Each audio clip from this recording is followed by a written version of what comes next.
This is the September meeting of the Finance and Budget Committee of the Washington County Quorum Court to order.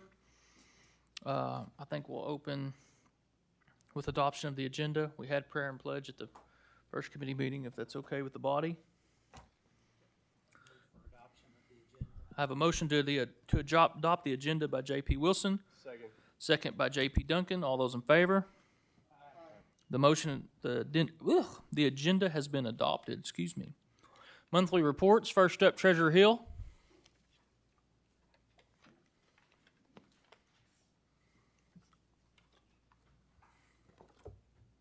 Chair, hope everybody's doing well tonight. Let's get right to it. 4.1, Treasurer Summary. Summers are usually slow as far as revenue, and you can see there the first line, general 3.3 going out opposed to 1.4 coming in. But the taxes should start flowing, the property taxes, in the next few months, so that should pick up. The bottom of this report, we began August with $108 million in the bank, ended August with $101 million. 4.2, this is the ARPA information. We did pay for the Washington County Fire, I think the breathing apparatuses, $5 million this month. So that increased the expense total to $23.8 million. See the bottom two, the 911 funds, that ordinance last month, we put the entire amount into the 911 fund, but anything not used in the project or any reimbursements by the cities will be sent back to the ARPA fund. But as of the end of August, we had $22.6 million remaining in the fund. 4.3, property taxes, county general. Bad news is we've been down for 3 straight months, but the good news is we're still 8% over last year at this time. 4.4, 1 cent sales tax for August. Just a reminder, these are June numbers. We were up 3%, $843,000 came in. And for the year, about $115,000 over where we were last year at this time. 4.5, the quarter-cent jail tax. For the first 8 months, we're 13.7% over this same time frame last year. That's almost $1.2 million more on the revenue side. So we had $1.2 million come in. That's a 15% increase. 4.6, the half-cent state sales tax for roads. Almost $197,000 came in. That's had a pretty good month at 16% over the same period last year. For the year, that tax is up 17%. 4.7, these are my updated revenue projections. I know there's a lot of fine print and a lot of numbers, so if anybody has any questions, feel free to holler at me at my office or whenever you want to email or whatever you want. But the taxes for 2022, this current year, were 8% over last year. And for the upcoming 2023, it looks like another almost 9% increase in property taxes. And sales tax are also, as you can tell, going really well right now. So I'm looking for good revenue numbers and to continue in 2023. But as we all know, I don't have a crystal ball, and we can't see the unforeseen right now. But anyway, that's all I have. J.P. Essery. I'm sorry, I knocked your mic off.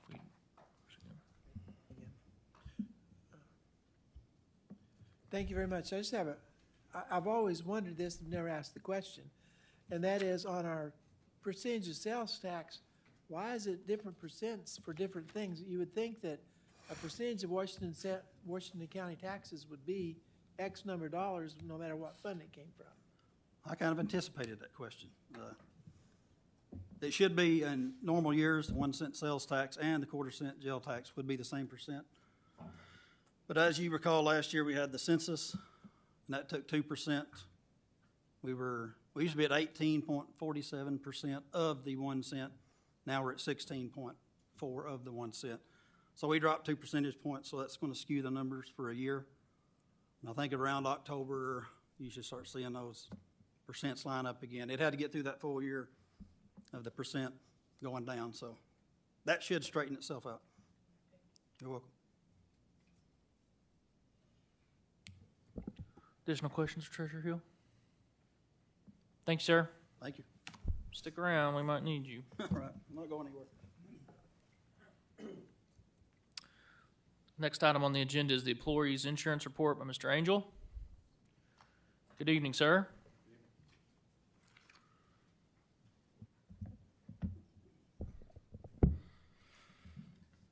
All right. Well, as we look at July numbers, we came in over last year yet again at $417,000 compared to last year's $316,000 of total cost on the plan. That's kind of the bad news, and has been a trend for us this year. Claims have been a little higher than they were the previous year. I will say the good news is last year's average month was $455,000, so we came in quite a bit under that at $417,000. So we didn't beat the month over month, but on the average, you know, we were quite a bit under what we averaged last year. So hopefully this is an omen of things to come, and claims will slow down a little bit. I will say that traditionally in November and December, we see a rebound in claims simply because people have hit their deductible and they want to get some things done before they go back to having to hit the new deductible for the new plan year. So it's our hope that August, September, and October, especially September, October, will give us a little bit of a lull, give us some relief, and get us back up. Because if you look at the bottom of the sheet, our revised total on our reserve is $2.9 million, which is below where I talk to you guys each month about wanting it to be somewhere between $3 million and $3.4 million. But of course, the number at the end of the year is traditionally the one that matters because we do go up and down on these things frequently. Questions for Mr. Angel? Thank you, sir. Yes, sir. Comptroller's report. I think we have Ms. Hinkle from the Comptroller's office. How are you this evening? Okay, so far. Okay, 6.1 is the normal statement of operations. We should be around 67% at the end of August. If you have any individual budget questions, we can get them to the directors that could actually give you detailed answers for what their plans are. And if you happen to see, there's a couple little negatives in the grants in the back, it's just because they're reimbursables, and the money will catch up in September, so don't be alarmed by the small negative in the back. Is there any questions on that one? Okay. And then 6.2 is the unappropriated reserves, and if you have any questions on those, I'll see what I can do.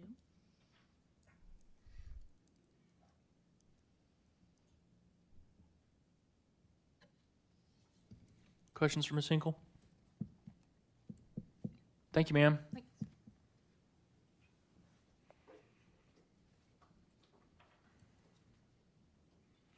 All right, we'll move on to the new business. I have item 7.1.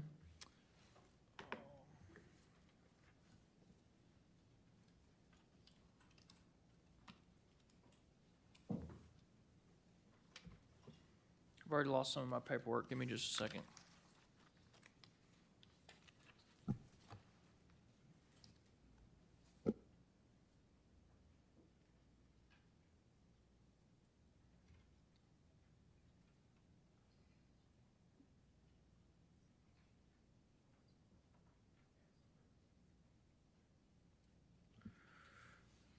We have an amendment to this ordinance. Treasurer Hill, are you still here? I think I've messed up and lost that. You didn't take that piece of paper back with you, did you?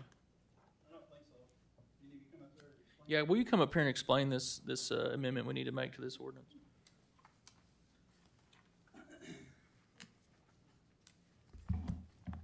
This ordinance as written has the general fund supplying the unappropriated reserves for both the general and the jail. And currently, the jail has plenty of money. So like I said, maybe they can pay their own way on this. We amend this ordinance. And it's instead of at the title line, an ordinance appropriating $131,000. If y'all agree to this, I think it would be better to have $90,000 unappropriated reserves from the general fund and $41,000 unappropriated reserves from the jail fund. And that would be repeated in Article 1, 90,000 general, 41,000 jail, instead of the entire 131 coming out of general.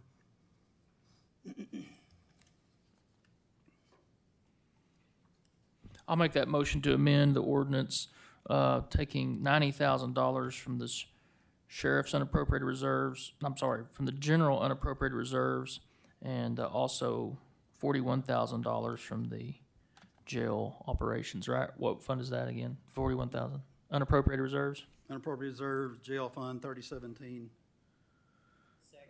Is that clear as mud? I have a motion to amend by J.P. Deacons, a second by J.P. Wilson. Any discussion? All in favor? Aye. Those opposed? Okay. So I need a motion to pass 7.1 as amended. I have a motion by J.P. Johnson, second by J.P. Simons. Any public comment? Seeing none, all those in favor of passing the amended 7.1, say aye. Aye. Those opposed? That motion will move to the full quorum court as amended. Excuse me for not having my paper. I don't know what I did with it. So, anyway, sorry about that. Item number 8. An ordinance appropriating the amount of $99,999 from the Drug Court Grant Fund to the SAMHSA 2022-2023 Grant Fund for 2022.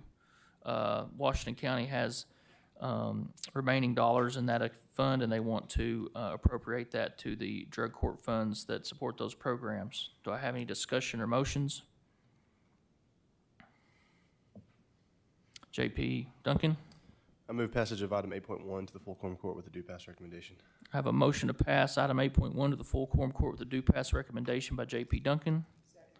Second by J.P. Ussery. Any further discussion or questions? Any public comments? I have a motion to pass item 8.1 to the full quorum court with a due pass recommendation by J.P. Duncan. Second by J.P. Ussery. All those in favor? Aye. Those opposed? Item 8.1 will move to the full quorum court with a due pass recommendation. Item number 9 on our agenda is the Salary Administration Pay Scale Plan. I believe that most of us were here for that discussion in the prior committee meeting, but do we have any further questions or discussion for our representatives here this evening? J.P. Wilson? Thank you, Mr. Chairman. I guess there was just one thing that I noticed on the top end of the plan. It seemed to have some of those positions exceeding what the elected officials would make. And I tend to think that the elected officials ought to be the cap for what that plan goes to. So that instead of a person in a grade 24 being able to make $170,000, they would be limited to what the elected official that they report to earns. That's just my perspective. I don't know what anybody else would think about it. Ms. Burchett, do you have any comment on that or any clarification there?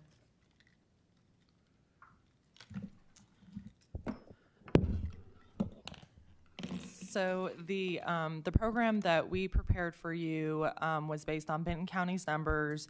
So we were try to be very careful with maintaining a structure for even those top-end individuals to remain competitive within their positions within the market as well, so that we can retain future talent if the need arises. I realize that currently our elected officials are not making $170,000 a year, but I will say that going into 2023, none of the employees will be at that price value either in their salary. So that is something to grow to. That's the max of those ranges. That is not what they're going to be entering into in 2023. I do know that with elected positions, every year there is a COLA increase to those values as well. So those will be increasing as well. And I know that in previous years, from what I've seen, the Quorum Court has adopted those increases for our electeds. So I believe that the program that is being proposed will allow us to remain competitive, and I would think that if any of our electeds had concerns about that, we could, address that at that time. I have not personally had that interaction with any of our electeds where they voiced that concern. So, any other questions? Did that answer your question? Okay. JP Johnson? Yeah, thank you, Mr. Chair. I'd like it explained to me one more time. And again, I've only looked at this since late Friday afternoon. We've adjusted the ranges for each classification. And we added a 10.8% COLA, at least for next year, to that. And then I read back in the language about the electeds giving merit raises. They're giving merit raises within the range. We're not saying every employee is getting a 10.8% raise. Is that correct?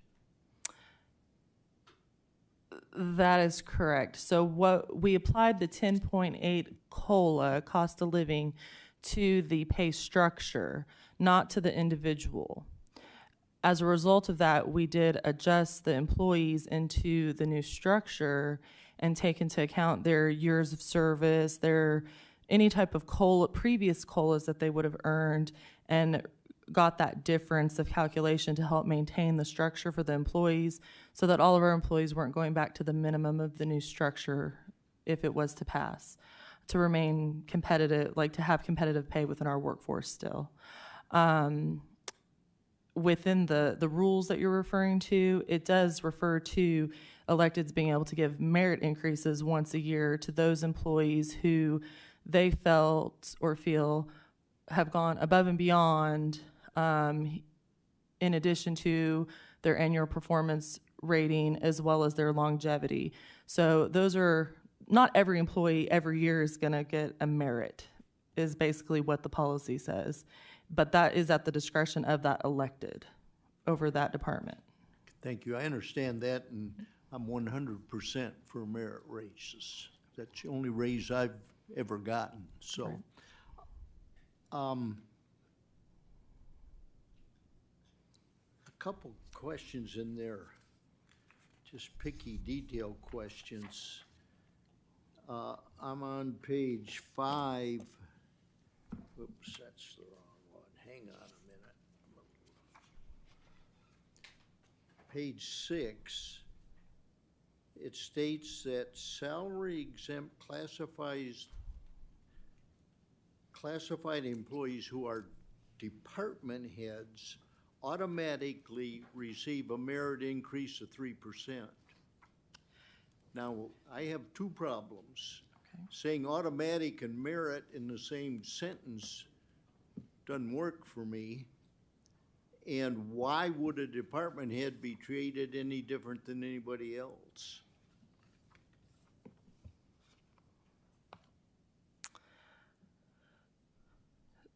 So I think I believe I know where you're referring to.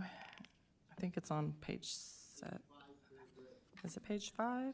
I thought it was 6. Okay.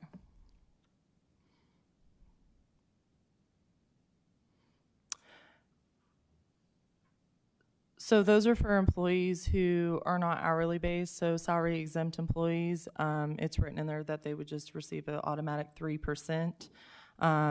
However, if we would like to strike that and remove it, that's fine. I just did not want those individuals to be left out of receiving some type of merit or performance, consideration every year. Thank you. Let me find, I got one more.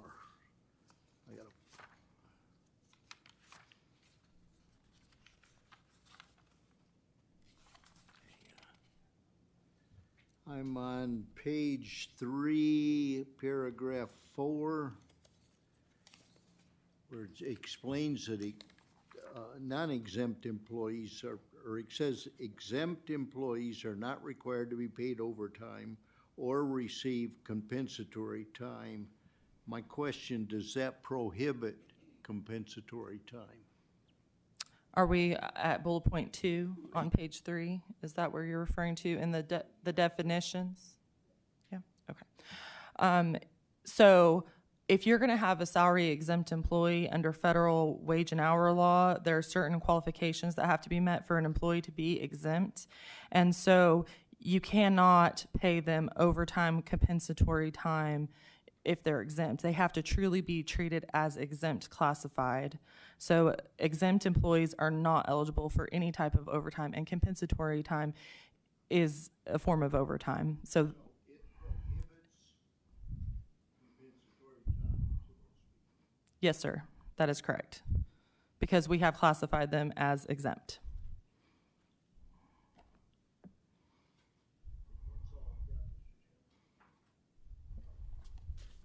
Other questions, comments on the salary administration? Thank you. Thank you for answering questions. I had one comment. I just want to tell you, I appreciate all the work y'all did on this. It can be very frustrating to, and not have real numbers on how much money we lose when we train employees and then they're cherry-picked by other entities.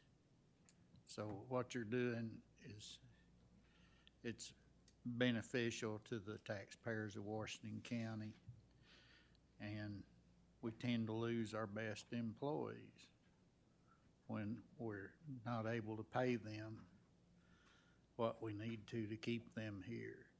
Thank you very much.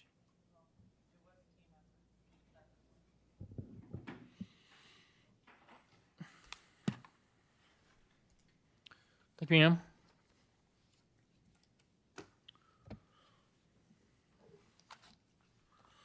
All right, ladies and gentlemen. Hey, found it. What item are we on? Item number 10 is an ordinance establishing the Washington County annual budget for the fiscal calendar year 2023. So I would like to go over a little bit of the process that I'd like for us to follow here. As you know, this ordinance, the most efficient way I could see this process working out is written up with the budgets as presented. I refer to these as the vanilla budgets. It does not include any of the new spending, capital or personnel, that has been requested through the budget reviews that we've done to this point. We have a summary of that in page 12 of your budget books in the budget summary tab. We will work on this ordinance and take those up as amendments, individually or as a whole, or whatever's the pleasure of the justice that makes the motion, and vote on them, hopefully individually. Now, there's two things in this that I think, one's particularly, the Human Resources Department requested a software. I think you remember that, and the cost was $670,000. They'd requested that out of ARPA. I think we should consider that as a separate ordinance outside of the budget process, so I don't think we should consider that with the budget like it is now. We'll take that on as a later date. Also, I would recommend that we were also given the HVAC and the elevator projects, the HVAC system down at the historic courthouse and the elevator projects at this courthouse. I think we should also take those up as separate ordinances, because we may want to get that work started before the first of next year. But I'll leave that to your pleasure as the justices, whether or not you want to build that into the budget. Now I'd like to call your attention to two things as we start this process tonight. I have Ms. Myra has a summary up here that is the work of Treasurer Hill and compiling all these budgets. And it's the summary, basically it's a global summary of what the budgets and the requested salary range does to each budget in the county. Of particular interest, I want you to look at that first 1,000 line item, which is the county general fund. This summary includes the new salary administration program. It does not include any of the new capital or personnel spending. And if you can see, I'm sorry that's so hard to read up there, but I'm sure you can get a hard copy. I think it was emailed to us. With the new salary administration program, that takes the unappropriated reserve balance to $5.2 million. If you look at the summary of the new budget requests on page 12 that I keep referring to, we have $411,774 of new personnel requested, and we have $6.4 million of new capital requested. You can see the math issue there.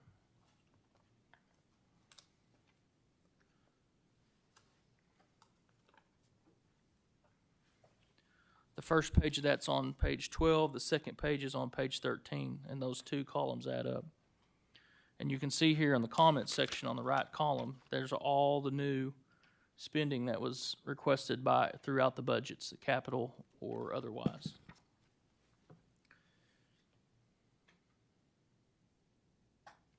Finally, I'll say I have been I'm aggressive every year to get this budget passed because I want to get it to the full quorum court so that we can start at that level and move through the process.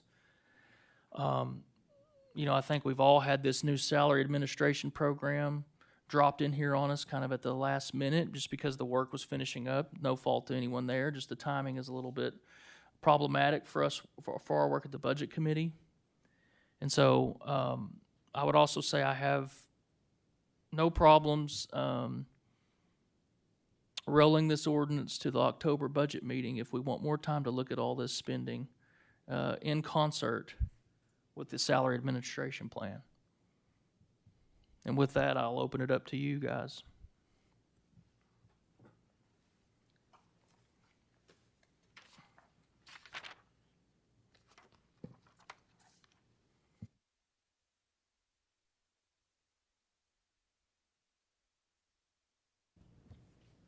J.P. Johnson.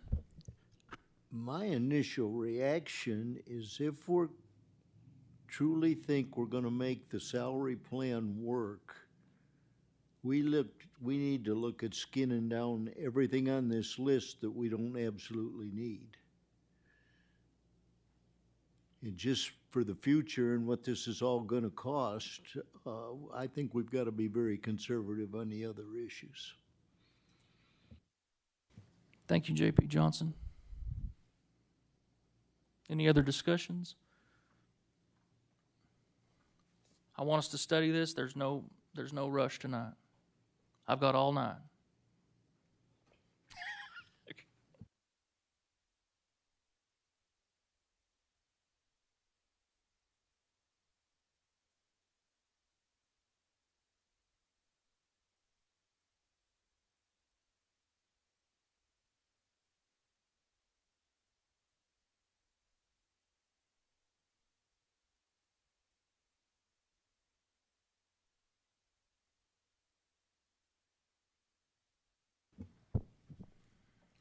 J.P. Duncan.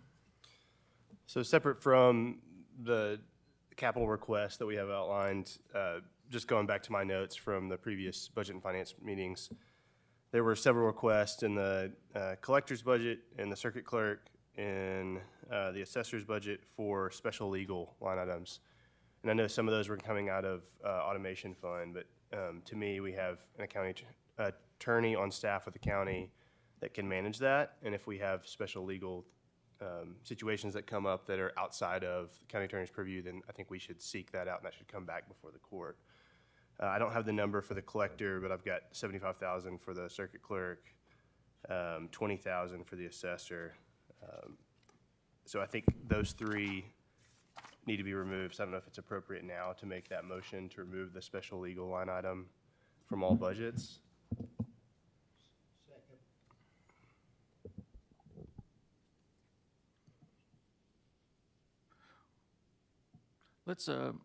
let's take up these individually and be very specific about it, because I think we're going to have to keep some very good notes on what we're doing here so that our assistants, our help, can help us out and keep track of what we're doing. I think number one I have in the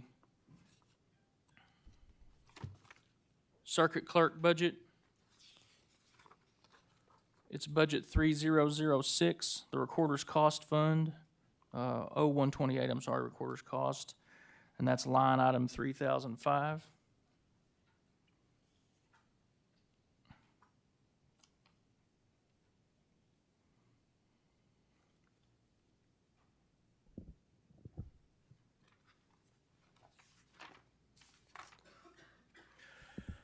County Collector's budget, I have Fund 3001-0104, and it's line item 3005.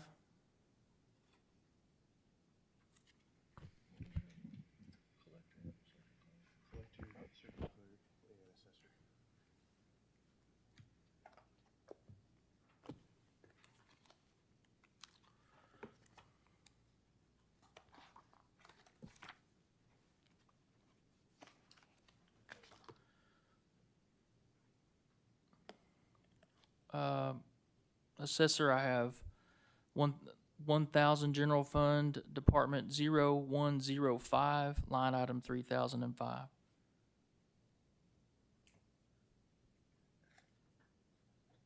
And your motion is to take all those to zero. I have a motion to take those amounts and those three budgets to zero, by motion made by J.P. Duncan. Second by J.P. Johnson. Discussion.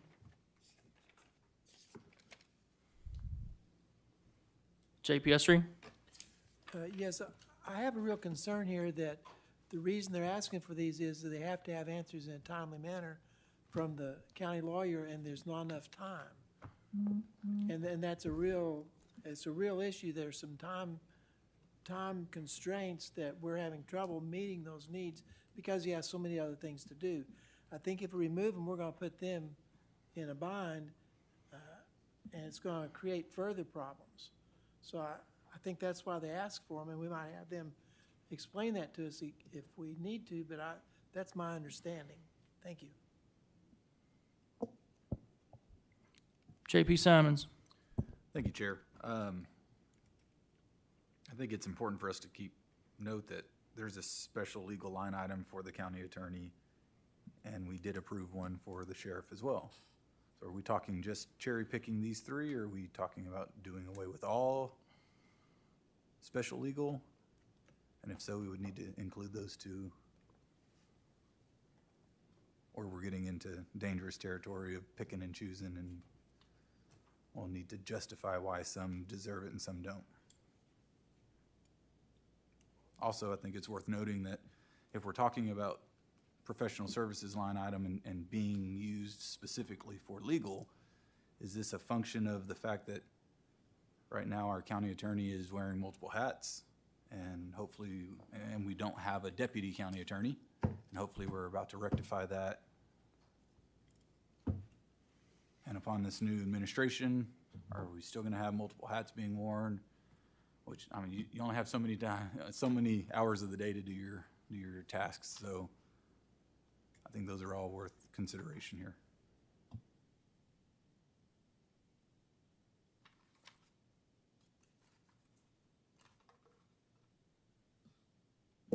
J.P. Duncan? I'm looking for the sheriff's right now in the budget. I don't remember that one. I just happened to take notes. It wasn't intent to exclude any particular group or cherry pick or whatever. It was simply those are the notes I had on special legal issues. I have other budget concerns as well outside of that. That was just the first one that had multiple departments included. So if to me, it's a personnel issue if things aren't being done timely, and that should be resolved as a personnel issue. I understand there's certain situations where if we're sued because our property assessment is different, we have a lawsuit brought against us because we assessed the mall at a certain value, then we're obviously going to have to hire special legal. But $20,000 isn't going to cover that anyways, and we're going to have to go get more money. So to me, on those one-off situations, of course, we're going to get proper legal representation. But when it comes to this being baked in, I think it's an easy way to just go, I'll go pick the attorney I want rather than work within the county. So to me, it makes sense. Let's work with the resources we have. And if there's special circumstances that need to be addressed, then come and ask for money.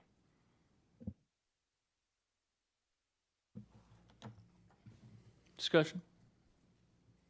JP Madison? Thank you, Mr. Chair.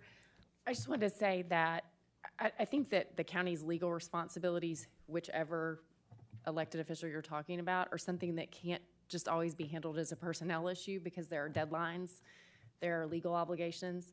Mr. Lester is the only attorney right now and also has another job as chief of staff. And I don't think that it's fair to ask our county clerk, our collector, our assessor, our circuit clerk to sort of like just have to make do. They've come to this court because in their wisdom, they've said that they need money, they have funds to pay for it, and they're saying to you all, please, can we just have a little money to have an attorney as a backup in case we can't get what we need in a timely manner. I think this is actually probably a favor to Mr. Lester so that he doesn't try to have to do all these different things. And so I think this is a time when we don't know better than the elected officials. I think they're saying to us, we've got to have some help with legal. They've proposed a solution for it. And I think it doesn't necessarily all come out of county general. And I think we need to respect the wishes of the elected officials here and allow them to have the money to get the legal assistance they need and not have them, go complain to somebody when they're not getting an answer. I mean, that's not to the benefit of the taxpayers and the county business. If there's a deadline, they need to be able to get an attorney that can do it on the timeline necessary and let Mr. Lester do what he needs to do and not create an issue. So I just think this is one where we need to listen to the judgment of the elected officials. Thanks. JP Johnson. Thank you, Mr. Chair. This is money budgeted for next year, is it not? It's not money for them to spend this year. That's correct. Well, there's going to be a whole new administration next year. That's correct. Further discussion? We'll take up the amendment. I have a motion to amend special legal in the county collector, circuit clerk, and county assessor's budget to 0. All those in favor? Aye. Those opposed? No. Ayes have it.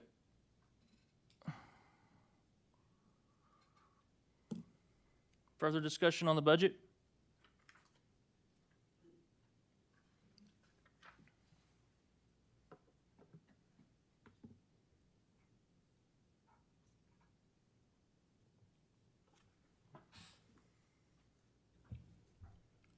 JP Johnson.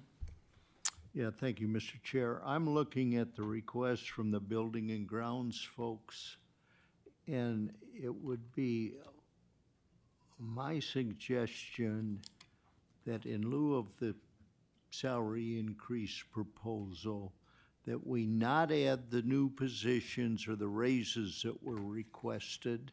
If we do that, they don't need the vehicle. So, and we're gonna take the elevators and the HVAC out of the proposal. So I move that we strike all of that, leave the 30,000 in for the security room. May I make a friendly amendment? I believe the motion. We add it to the budget. I believe the motion would just be to approve, to add the 30,000 security room. Okay. Okay. I have a motion to add the $30,000 security room presented by Buildings and Grounds by JP Johnson. Do I have a second? Second. I have a second by JP Wilson. Any discussion?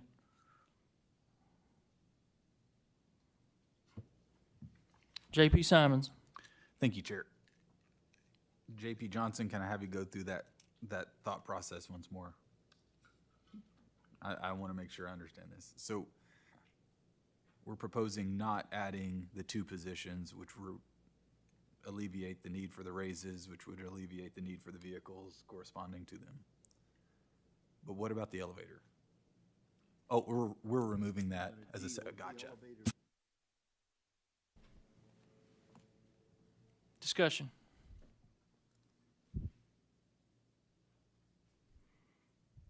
We ready for the amendment? I have a motion by J.P. Johnson to add $30,000 to the Buildings and Grounds budget to build out the security room in the courthouse. A second by J.P. Wilson. All those in favor? Those opposed? That amendment carries. You're out of order. You're out of order. You're out of order. If I'm looking back at page 12 of the budget summaries with the new spending, I think that takes care of the Buildings and Grounds column or row for now, right?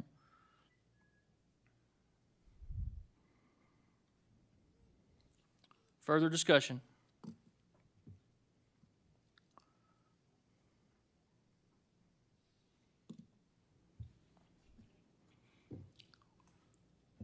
J.P. Duncan. Going down the line on page 12, I am skipping over the election commission, but looking at planning, they requested 2 vehicles for a total of $70,000. I propose an amendment to add 1 vehicle at $35,000.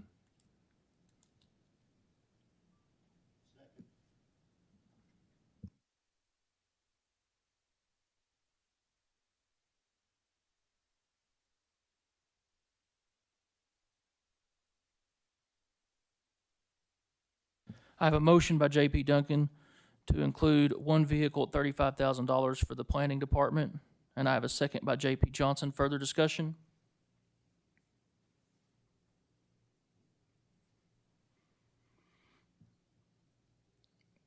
We'll take up the question. I have a motion to amend for 1 new planning vehicle at $35,000 by J.P. Duncan, second by J.P. Johnson. All those in favor? Aye. Those opposed? Ayes have it. That motion carries. Further discussion?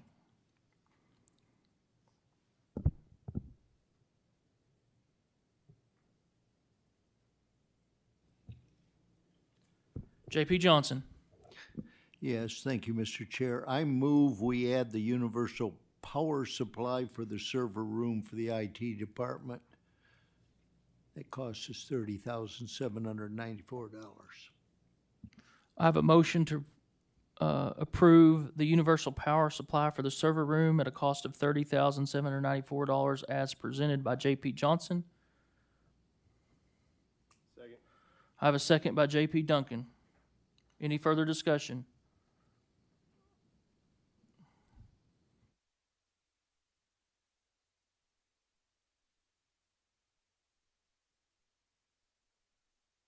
We'll take up the question. I have a motion to add the universal power supply by J.P. Johnson, second by J.P. Duncan. All those in favor?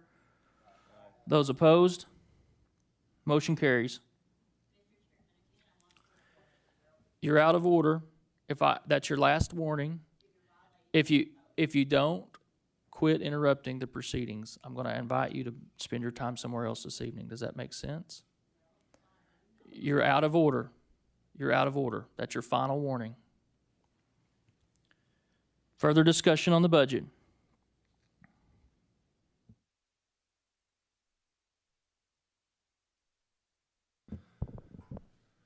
J.P. Duncan. I think we need some help from other department heads and elected officials. We've got quite the ask from the sheriff's department, and quite the ask from the coroner. So I think it's help us stack rank that from a priority standpoint so that we can get the right things passed in the budget. Because I don't know what's the most important out of that $242,000 ask, and I don't know what the coroner could get by from a vehicle standpoint. I know he's in need of some new vehicles, but so I think that would be my request. I just wanted to make that public. I'm happy to email those elected officials as well to ask for those, but we've got to pare down some of this spending with this salary increase discussion that we're having, or we're going to be overspent. So, Do I have any representatives from the Sheriff's Department that want to speak tonight, or would you like to take up Chairman, or no, I'm sorry, J.P. Duncan's questions at a later date?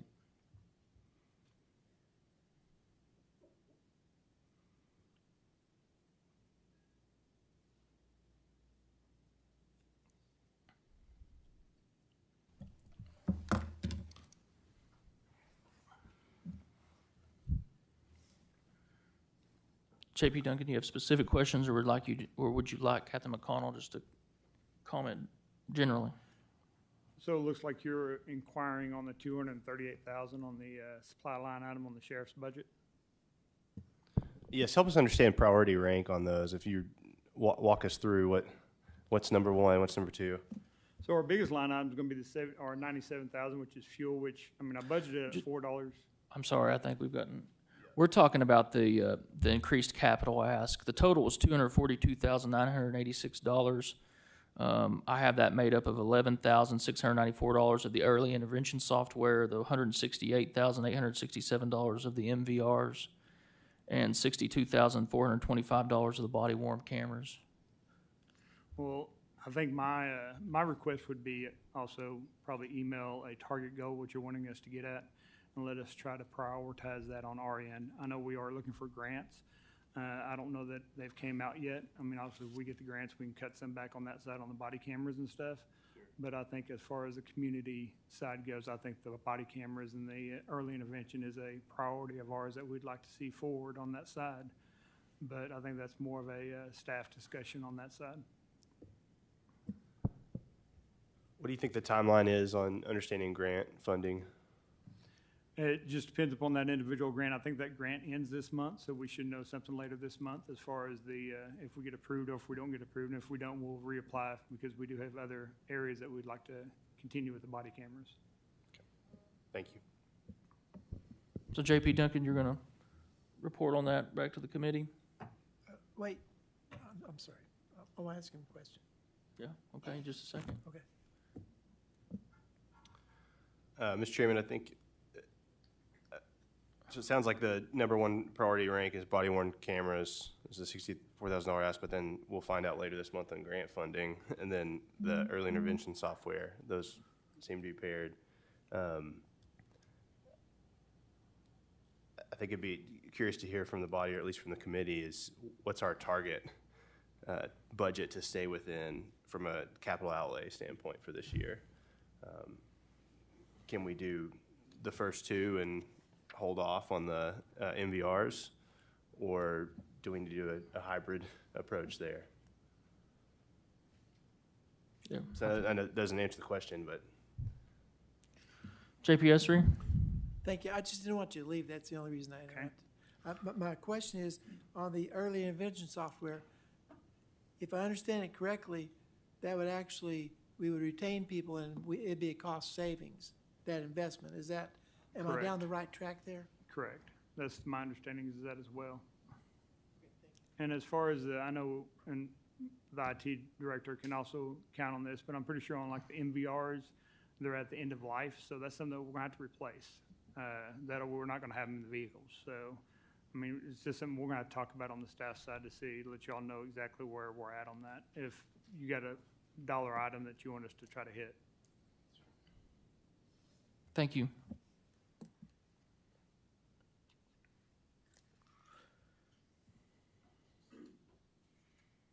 Discussion on the budget.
Excuse me. JP Simons. Thank you, Chair. Moving over here to page 13, jail operations, part of this 373, we've got more body worn cameras and MVRs. Those are additional for the jail, not for patrol, correct? That's correct. Okay. So that's a completely different line item. Just wanted to make sure we weren't double dipping there.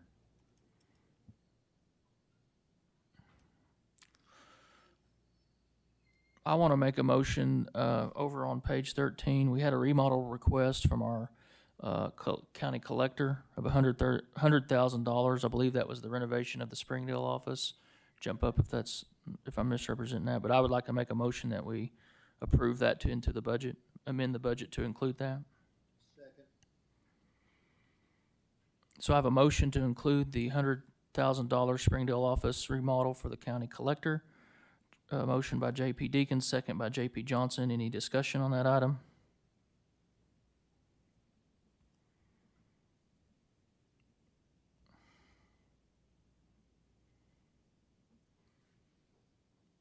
We'll take up the question. I have a motion to amend the budget to include the $100,000 remodel for the Springdale office for the county collector. Motion by J.P. Deacon, second by J.P. Johnson. All in favor? Aye. Those opposed?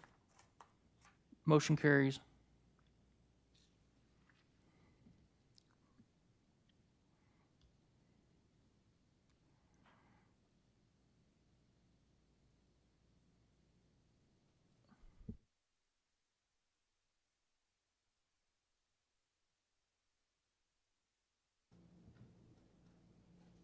JP Essery. Thank you very much. I think we need to look at the road department. They're asked for the dump trucks, and I understand the need for the rock truck, but can we wait on one of the dump trucks maybe? And do we need the new pickups now? If we're looking at things, I think we need to look at that. Chief of Staff, do you have any comments on that? You're welcome to comment. If not, we could take that on.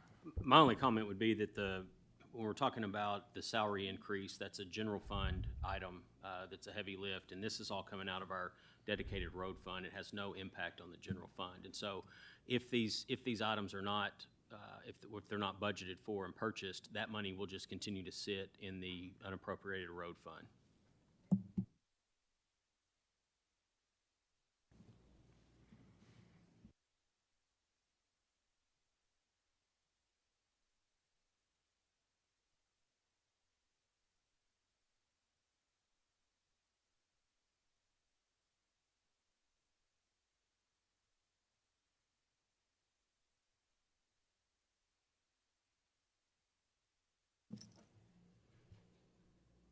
JP Madison? I just wanted to comment that the treasurer puts 40% of the 1 cent sales tax into the road fund. So it's not really road fund versus general fund, because 40% of general revenue from the sales tax goes into the road fund. So if you're looking to save money from the road fund, I definitely think that the road department budget should be considered fair game. So I just wanted to make sure y'all are aware of that. That's just a policy that's been followed. It's never been in an ordinance, but the way they do the revenue is 40% of the general sales tax goes into the road fund. Thank you.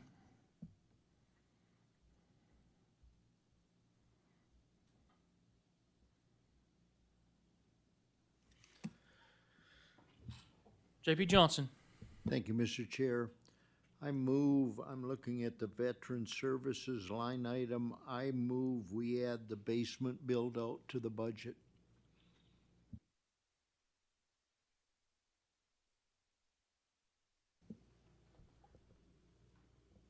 Was that on page 13? I'm sorry, 12?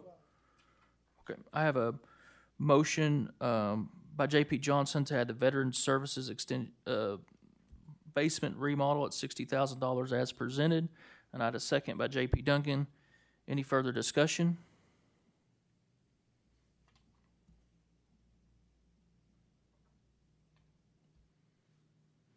We'll take up the question. I have a motion to amend the budget to include the $60,000 basement renovation for the Veterans Affairs Office. Motion by J.P. Johnson, second by J.P. Duncan. All those in favor? Those opposed? The motion carries.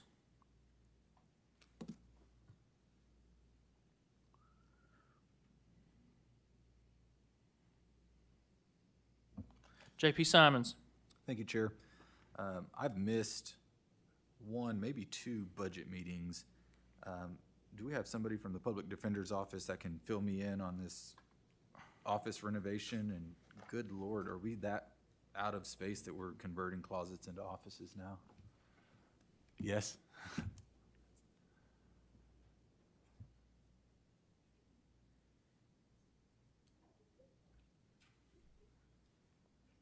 Punch the little man. There you go. Thank you. Thank you, J.P. Simons, for remembering us and bringing it up. One of the closets that we're talking about, everything in it has been ripped out because of the water damage. And so we've talked with Dwight Gonzalez about extending that through that room and putting in walls for 2 more offices because we are out of space. I have people in hallways at this point. And so that's what that is about. And then the other capital expense that we've asked for is 2 more law clerks so that we would have the same number of law clerks as the prosecutors. And that helps the judges and the prosecutors so that we can get our paperwork done in court in the mornings faster and get them out of court quicker.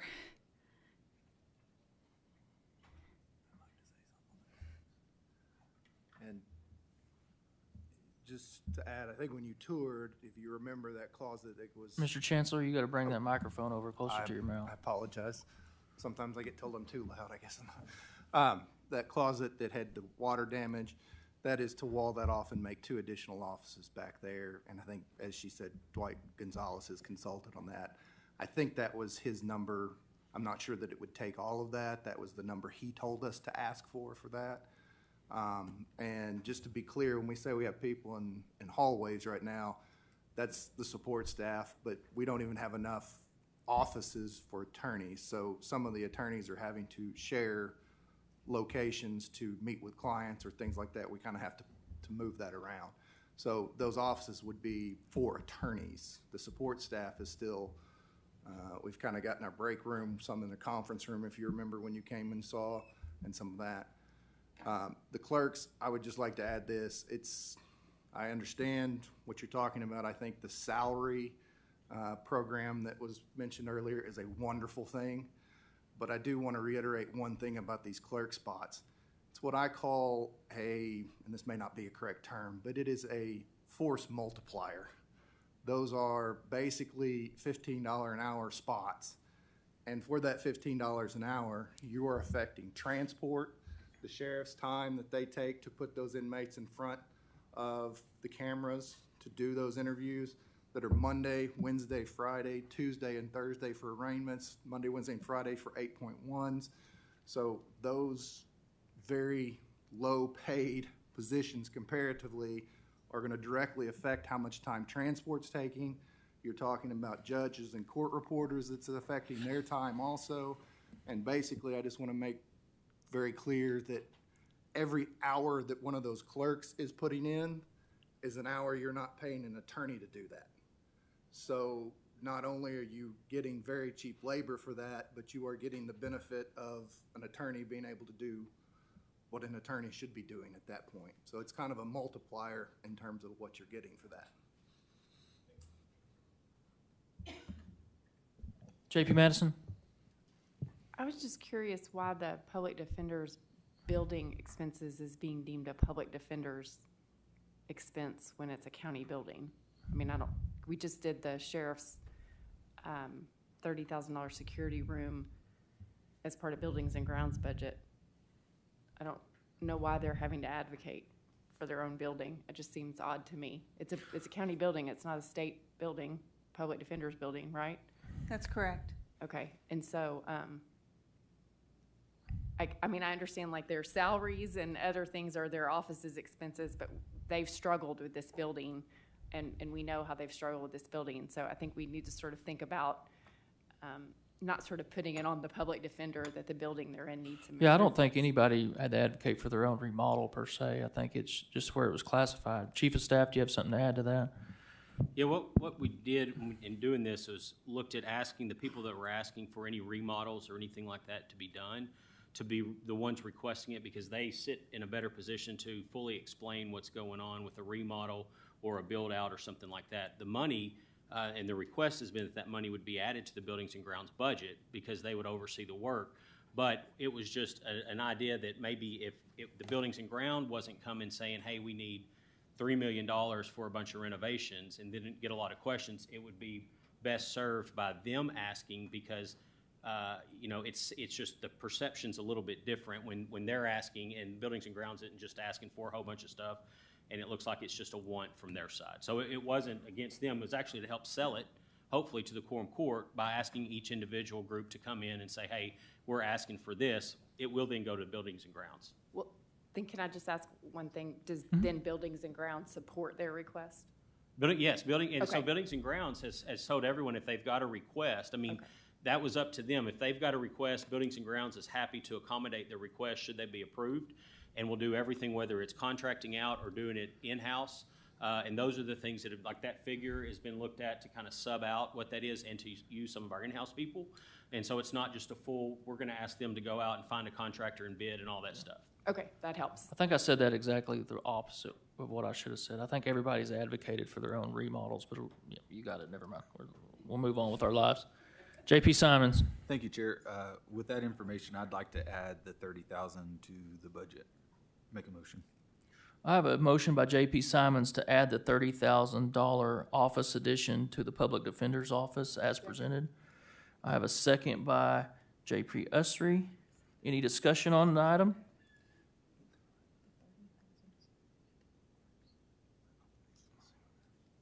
We'll take up the question. Let's see. I have a motion to add the $30,000 office renovation to the Public Defender's Office by JP Simons, second by JP Usry. All those in favor? Aye. Motion carries. Or those opposed? I think it was unanimous. Motion carries.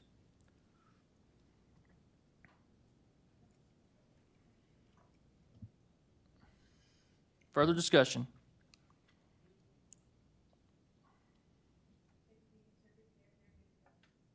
Yeah, I think you're good for May now. I add one thing just to clarify? The 30,000 does not include the law clerk positions. Yeah, that that's correct. We're requesting. Yeah.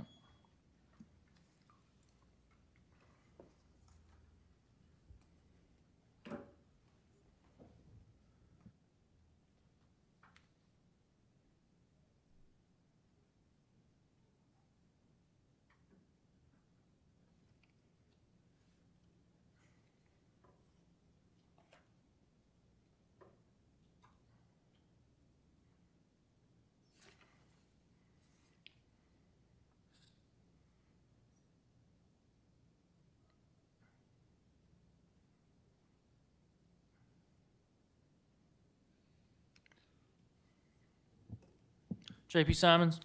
Thank you, Chair. This may have been the same meeting that I missed, but the road department, do we have somebody here that can tell me about the dump trucks, the rock truck, and the pickups? Chief of Staff, are you open to answering those questions? Yeah, as for the request? Yes. So those are two, we've got a lot of aging equipment, as you know, in the road department. And we've got some new equipment that we've recently acquired. And this ask is to replace some of our existing equipment that may be outdated and to better utilize what we have to perform the tasks that we need. We still at this time, have to occasionally contract out for dump truck operators just because we may have a project that's very time sensitive, and the dump truck drivers and using all of our equipment as well won't get us to the completion point as quickly or within the time needed, so we'll contract out. But, I think we talked about this when we presented our budget, the county judge's budget, and there was a question about why we're driving vehicles that are 350,000 miles plus. And the reason is because as long as they're drivable and they're good, we're going to hang on to those vehicles. At some point, they get to their end of life. And like I said, Unlike the sheriff's office, who has to be able to make an emergency run every single day at any hour, these trucks aren't in that same position. So the longevity of those is a lot longer. Plus, we have mechanics that can help fix if something breaks down. These requests are basically to replace some of our aging equipment that we need before these vehicles go out completely on us and we're left handicapped while we wait to get an appropriation and get our bidding and all that stuff done.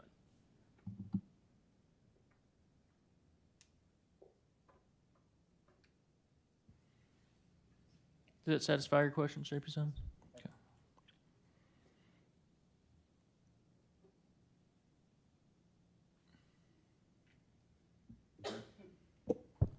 JP Duncan. And Chief of Staff, just to clarify,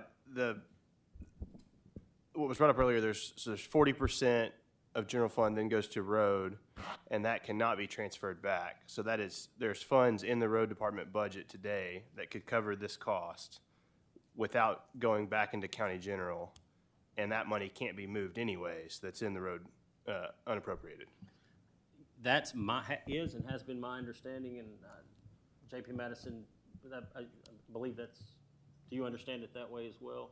That once it goes to the road fund, it can't be moved back. I think that's what Treasurer Hill has said, that once it's over there, it can't then be commingled back into the general fund. JP Madison. I don't know that we've ever pulled money back out of it, but I'd certainly think that if you could say that, this year 40% of the 1 cent sales tax went and it was X dollars and there's X dollars that are there, I think you could. Generally, when we've switched around that 40%, we've done it prospectively. There was a year where we said instead of giving the road fund 40%, we would give it 32%. And so you just sort of like switch that money from road to general.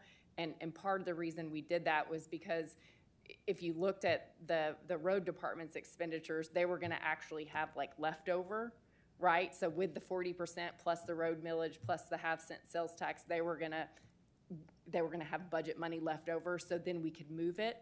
And so, I mean, to me, if you're looking at it and it says there's road department money to pay for these expenses, but that could be pulled back to general to pay for raises, I think that's a hard decision the committee has to make. But I don't know that we've ever addressed the sort of pulling it back out. But I certainly think if they're sitting on a road reserve, they could use that. Or you could toy with the percentage. Treasurer Hill, you want to comment on any of this?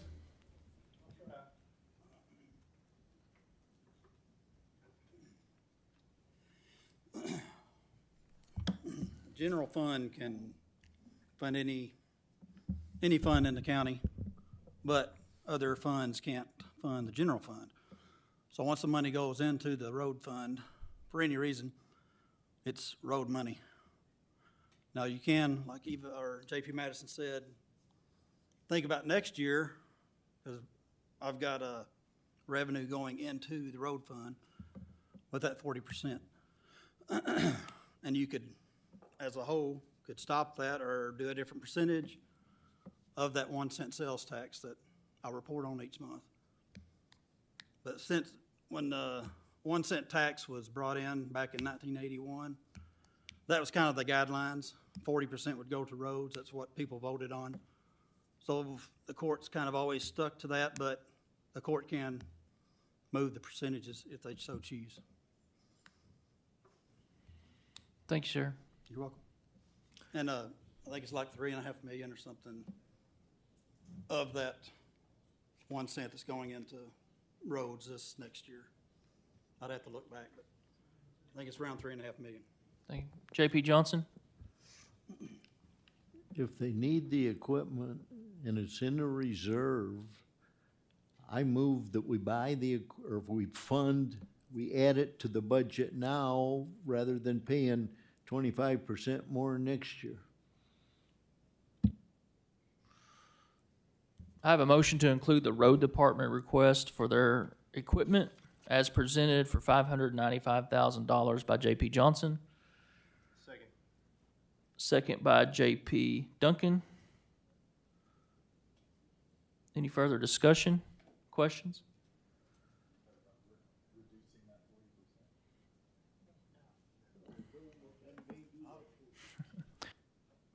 I have one more question, Chief of Staff, if you can, to clarify for us. I know we're gonna have a salary adjustment due to the road department salary plan, correct? Are you comfortable with even after that adjustment, you'll still have the adequate reserves to cover this? Having not directly looked at that, I couldn't give you a good straight answer on that. Yes, I believe it will be adequate. I don't think there will be an issue, but I would have to actually look down at the numbers because I've honestly not looked at those in quite some time to see what that would look like. Okay. Any further discussion? We'll take up the question. I have a motion by J.P. Johnson to include the road equipment purchase as presented for $595,000 in the road department budget. Second by J.P. Second by J.P. Duncan. All those in favor? Aye. Those opposed? Motion carries.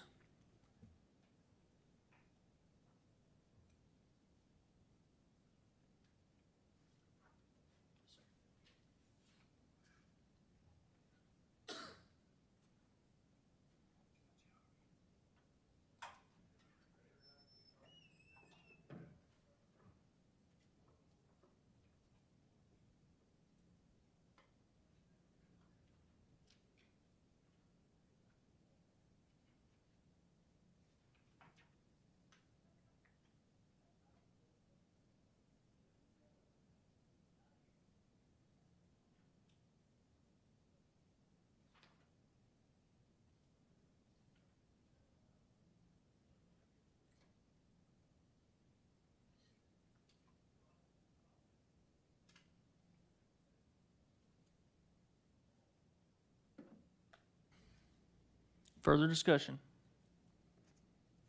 Amendments?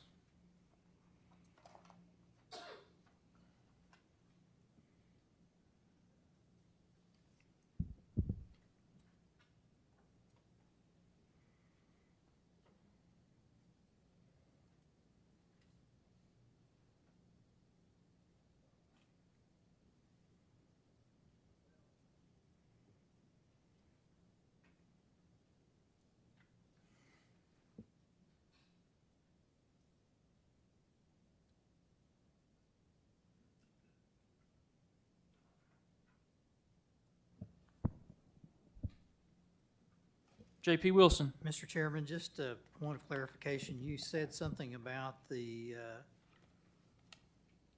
HR software earlier. What were you suggesting? We hold off on dealing with that, or since it's projected to come out of the ARP funds, that it's just good to go? I was suggesting that it's coming out of American Rescue Plan, that we take that up by separate ordinance outside of the budget process. Just a separate ordinance? I don't have an opinion of timing. Okay, thank you.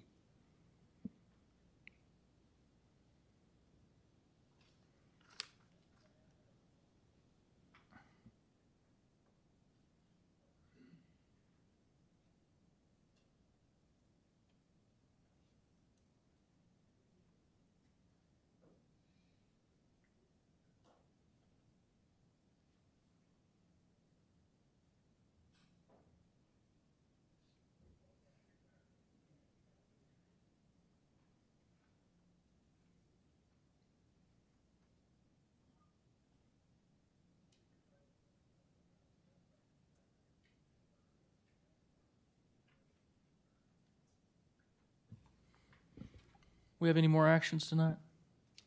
If not, I'd like to make a suggestion. I'd like to make a suggestion that we postpone the rest of this consideration until the October meeting. I think that will give us some time to really refine the COLA and what those final numbers in our salary administration is. Ms. Burchett, would you have the COLA and the final numbers by the October meeting? That will see what the final effect to the general fund is. I think also we have a road department salary adjustment there that we need to consider. Is that correct? Will that salary be refined by the October meeting? So I make a motion that we postpone the further consideration until the October Finance and Budget meeting. Second. I have a motion to postpone by J.P. Deacons, a second by J.P. Duncan. All those in favor? Aye. Those opposed? We'll take it up again at the October meeting.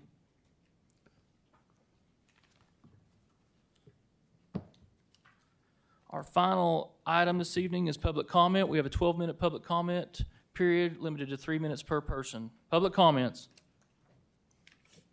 Yes. Please state your name and where you're from, sir. I'm the Director of Veteran Services for here in Washington County, Ben Dykes. I see you this evening. So I waited until the second meeting to address something within our department. I know with the cost of living adjustment or the market increase to get current salaries to an adequate level where we're competitive and where we don't have our staff looking to go work at the road department or the jail or leaving to go to another county. I know across Benton County, us, Sebastian, and Crawford, the veteran service officers that I have, I have 2 and I have a part-time member including myself. And we're doing more for more people, and we're taking home less. Washington County roughly has about 14,000 veterans as of January of this year. Those 14,000 veterans bring in an annual revenue of $75 million to the county via their retirements and their pensions. That number includes doesn't include their family members that may have jobs, kids that are in schools. Veterans buy homes, they buy cars, they invest, they own property. We're doing more for more with less. That's the easiest way to describe our office. The Veteran Hospital just doesn't serve Arkansas. We see people on a daily basis from Kansas, Missouri, and Oklahoma on a daily basis. Being the host county for the Veterans Hospital, they take care of about 64,000 veterans from those 4 state areas. Whenever veterans are here for an appointment at the VA hospital, it is much easier for them to come to our office and get same-day service rather than traveling back to, let's say, Pensacola and then having to incur more cost in travel and fuel. So I just can't emphasize anymore that we're doing more for more people for less because the population's growing and veterans are moving here daily. We get calls from people in California, Oregon, Seattle. Pick your cesspool, they're moving away from that and they're coming here. And it's for a good reason because of what we have to offer. And I just want to urge the quorum court to take that into account whenever you look at these salary increases. If you want to keep the best, pay them. Thank you. Thank you, sir. Public comments.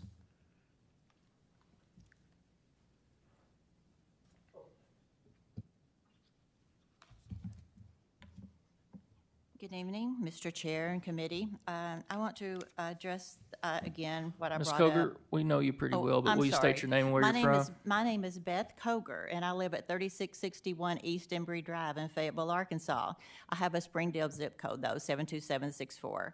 Okay, I want to address what I tried to bring up earlier about you not allowing public comment before you vote, but you say you're not voting, but you're voting on something. You're either voting on a resolution or you're voting on an ordinance or you're voting to amend something. So how is that vote not related to one of those items? I want to read to you Washington County Code. It comes from section 2.32. It's, let me find it just a minute here. There shall be, oh, Mr. Dennis, please don't leave. I'm not through. There shall be a 12-minute public comment period before a vote on any proposed resolution or ordinance during any regular or special meeting of a committee of the quorum court. This shall follow the discussions by the committee members and the quorum court members not on the committee. Again, I want to voice my objection to that. I think that you're not following your own ordinance, your own Washington County Code. And one other thing I'd like to bring up, that when you mentioned tonight there was going to be like 5.3 something million left in the general reserve fund, unappropriated reserve, I want to remind the court that on February 17th of 2022, you passed ordinance number 2022-17, where you transferred $10 million from the ARPA money, from the American Rescue Plan Act money. You took the standard deduction and put it into a different fund. I think it's the ARPA Revenue Replacement Fund. So you do still have that $10 million there. So we're not actually down that low. Public comments.